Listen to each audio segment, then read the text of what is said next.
Dear colleagues, thank you for listening to my presentation today. I will talk about my PhD thesis, which I concluded in June 2020.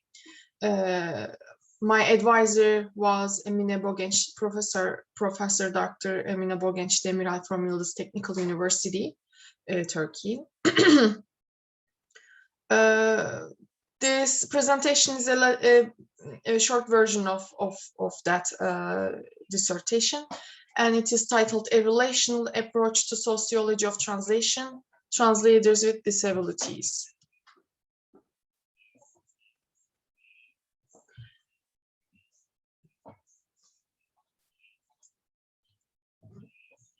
The contents of my presentation include an introduction, a very short literature review of my methodology, the results of the study, and conclusion, which also contains a few suggestions about the field. Well, the purpose of this study is to find out how translators and translation students also with disabilities and impairments take position in the professional field, and what kind of problems they encounter and what kind of solutions they themselves come up with. Also, the solutions the other actors should supply for this disadvantageous position of the translators and translation students with disabilities.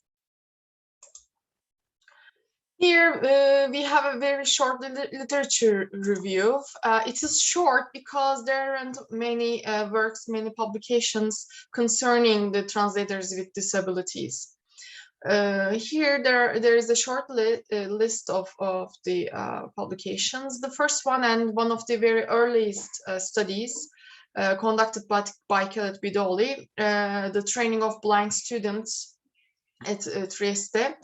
She talked about her blind students in her translation studies department in the classroom, and she talks about what kind of problems they face during their studies.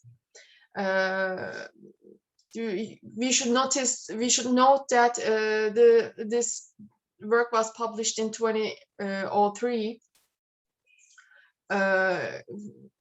During that time, there weren't many computer-aided translation tools and other more advanced technology in the classrooms and also in the professional field. And another one is Rodriguez Vasquez and Mileto's study, which is titled On the Lookout for Accessible Translation Aids, Current Scenario and New Horizons for Blind Translation Students and Professionals. Here they studied some translation tools such as Trados, and they found that some of the computer-aided translation tools are not accessible for blind translators. Another work of Rodriguez Vasquez and others. This time they studied the software, web-based software, actually, web-based computer-aided tools. Again, they found that these, for example, they were a few of them. MateCat, one of them was MateCat, and another one was SmartCat. Well, they figured out that these web-based computer-aided translation tools weren't also accessible for blind translators. Figiel here, he is a Polish translation scholar, and he currently is a professor at University of Warsaw, and he is also a blind translator himself, and he studied the field about the translators with visual impairments, and also translation student with visual impairments in Poland. And in these publications, he talks about their current working conditions. And the latest one, my publication about orthopedic impairment, translators with orthopedic impairments, and their symbolic capital in the field. And also it suggests some very interesting points, like symbolic capital depends on the symbolic capital of the source text order, and while a literary translator can assume the symbolic capital of the source text writer, another translator, another wheelchair user cannot assume that, because cannot have that capital, because she is a freelance translator and has no capital to symbolic capital like the literary one.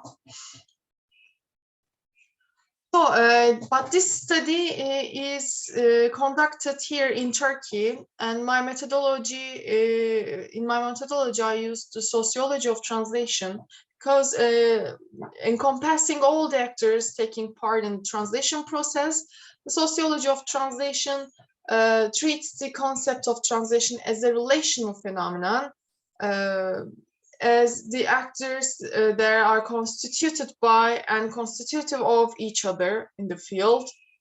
In this regard, I included the concepts of Pierre Bourdieu, habitus, field, capital. These concepts are used in the study. Sociology of translation brings the translator herself to the forefront and draws attention to her position in the professional field, and therefore the sociology of translation can breach a long ignored gap in translation studies and translation theory. It analyzes the translator's habitus and economic, cultural, social, symbolic capital, and as Bourdieu Sociology attributes attention to the disadvantaged and vulnerable groups in the society, the methodological framework of this study is built upon Bourdieu Sociology.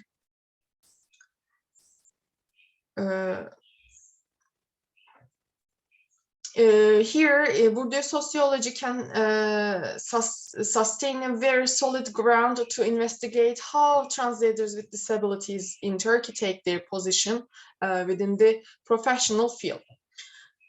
To this end, it is preliminary. It's very important to look into the literature of disability studies, not just translation studies.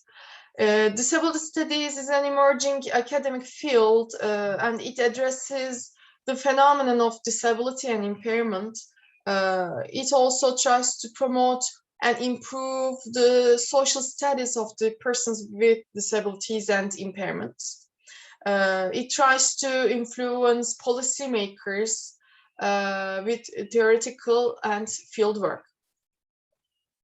Well, the nature of the sociology of translation makes it possible to enfold and encompass the concepts and theories of disability studies, and thus I could and the other scholars I mentioned earlier could study translators with disabilities in the framework of translation studies. As Bourdieu Sociology focuses mainly on the practice rather than the theory, this study is conducted with 4 translators with visual impairment and 1 with orthopedic impairment. And I analyzed the data with the phenomenological qualitative method. This method focuses on the unique lived experience and emotional responses of participants individually. And I conducted face-to-face in-depth interviews with the participants. And these interviews were held from July 2018 to February 2019.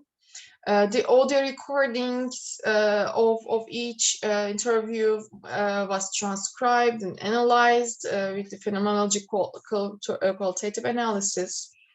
And finally, three main common themes came up. Well, the participants are here, given here, just the code names. The first one, P1, a female translator at the age of 40. Her translation language is English and Turkish, and she has a visual impairment. Also, she has a 11-year job experience in the public sector and currently in Ankara. The second respondent, the second participant, also female, 57 years old. She translates from German, and she has orthopedic impairment. She's been working at the public sector for 20 years in Ankara. The third one, also female at the age of 35. She translates from English. She has visual impairment, and she's been working as a translator for 12 years, both in public and private sectors in Ankara.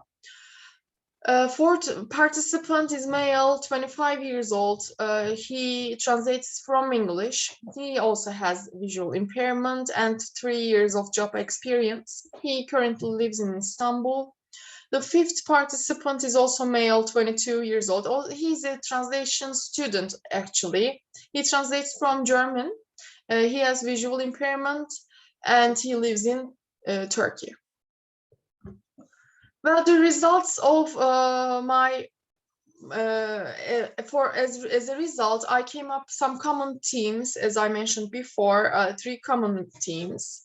The first one I named the disability, family, and society, and it is related to the definitions of disability and impairment, because it is really difficult to define these phenomena. And also this theme is about familial and social relations of the participants. The second common theme, titled Non-Governmental Organizations and Public Institutions. This theme is it concerned the position of the participants within or against these institutions. And the final one, the third one, translatorship and translator training. It is about the experience of participants, about job experience, and the experience while they were studying at the translation and interpreting departments of universities in Turkey. As a conclusion, we came up with some very major problems. The first one is that CAT software is not accessible for blind translators. It is not accessible because blind translators use a screen reader in their computers, and the screen reader software does not work well with the CAT software. The accessibility occurs because of this incompatibility. Well, to become a translator, one needs to learn foreign languages, but language books are not accessible. The PDF formats of the books are not accessible because they contain photos, colors, and exercises which cannot be described by the PDF file. Another problem is the space, inaccessible space. Their workplaces and classrooms are not accessible for wheelchair users or blind translators and students. Another problem was inclusive policymaking. Well, in order to solve all these problems above, the policymaking should be more inclusive, both in the public field, public sector, and also in universities. Also, we found out that translators with impairments and do not form online communities. Well, it is suggested, and also it is stated in many publications that online communities are very helpful for professional development and experience exchange, and therefore they need to be encouraged to form online communities.